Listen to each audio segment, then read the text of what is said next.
السلام علیکم ورحمۃ اللہ وبرکاتہ۔ الحمد للہ رب العالمین والعاقبۃ للمتقین والصلاة والسلام علی سید المرسلین وعلی آلہ وصحبہ اجمعین، اما بعد۔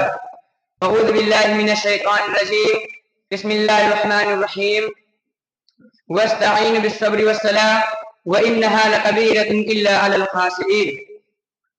صدر انجمن، حکم صاحبان، مشرق اساتذہ کرام اور سامعین ارام، آج کے سالانہ انجمن کے حسین موقع پر میں جس موضوع کے تحت بولنا چاہتا ہوں وہ ہے نماز کی اہمیت۔ میرے اسلامی بھائیوں، اگر آپ سے کوئی سوال کرے کہ وہ کون سی چیز ہے جو سرور کونین کی آنکھوں کی ٹھنڈک ہے، وہ کون سی چیز ہے جو اسلام کی بنیادی 5 ارکان میں توحید کے بعد دوسرا اہم رکن ہے، وہ کون سی چیز ہے جو مسلمان اور کافر کے درمیان حد فاصل ہے، تو یقیناً آپ ہی جواب دیں گے کہ وہ چیز نماز ہے۔ جی ہاں میرے بھائیوں، یہ نماز ہے جس کا ذکر قرآن مجید میں 70 سے زائد مقامات پر آیا ہے۔ یہ نماز ہے جو مومن کی معراج ہے، یہ نماز ہے جو مسلمان اور کافر کے درمیان حد فاصل ہے، یہ نماز ہے جس کے بارے میں قرآن کہتا ہے وَاسْتَعِینُوا بِالصَّبْرِ وَالصَّلَاةِ وَإِنَّهَا لَكَبِیرَةٌ إِلَّا عَلَى الْخَاشِعِینَ۔ صبر اور نماز سے اللہ کی مدد حاصل کرو۔ اور یہ نماز ہے جس کے بارے میں سرور کونین فرماتے ہیں بین الرجل وبین الشرک والکفر ترک الصلاۃ، آدمی اور کفر و شرک کے درمیان فرق کرنے والی چیز نماز ہے۔ اور یہ نماز ہے جس کے بارے میں اما عائشہ فرماتی ہیں اذا حجبه امر صلی، یعنی جب آپ صلی اللہ علیہ وسلم کو کوئی تکلیف لاحق ہوتی تو آپ صلی اللہ علیہ وسلم نماز میں مشغول ہو جاتے۔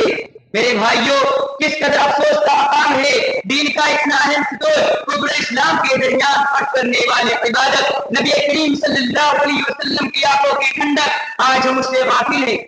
اپنے آپ کو مسلمان کہنے کے باوجود ہم نماز سے دور ہیں، جبکہ آپ صلی اللہ علیہ وسلم کے زمانے میں منافقین کو بھی نماز پڑھنی پڑتی تھی، حالانکہ ان منافقین کا انجام قرآن مجید میں کافروں سے بدتر بتلایا گیا ہے۔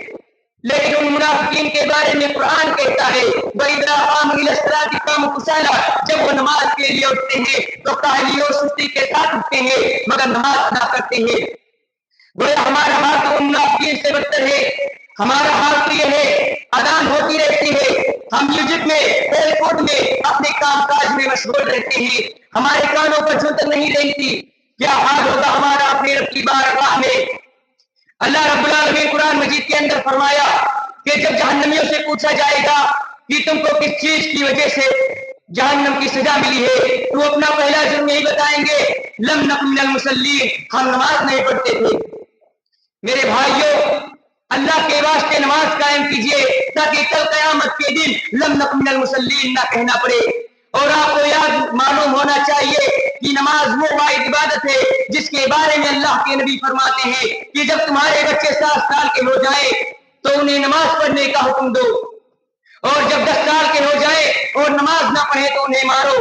غور کیجئے میرے بھائیوں، 10 سال کے بچے کو نماز نہ پڑھنے پر مارنے کا حکم دیا جا رہا ہے، حالانکہ وہ بھی نابالغ ہے، شریعت میں کسی چیز کا مکلف نہیں۔ اس سے آپ اندازہ لگائیے کہ ہماری شریعت کی نظر میں، ہماری شریعت کی نگاہ میں نماز کی کیا قدر و قیمت ہے اور یہ کس قدر اہم عبادت ہے۔ یہی نہیں بلکہ اللہ کے نبی تو فرماتے ہیں کہ میرا جی چاہتا ہے کہ میں عشاء کی نماز کی جماعت کے لیے اپنی جگہ کسی اور کو کھڑا کر دوں اور میں خود مدینہ کی گلیوں کا چکر لگاؤں اور دیکھوں جو سگما جن میں آ کر جماعت میں شامل نہیں ہوتا میں اس کے گھر کو آگ لگا کر جلا دوں، کیونکہ وہ مسلمان کا گھر نہیں ہے۔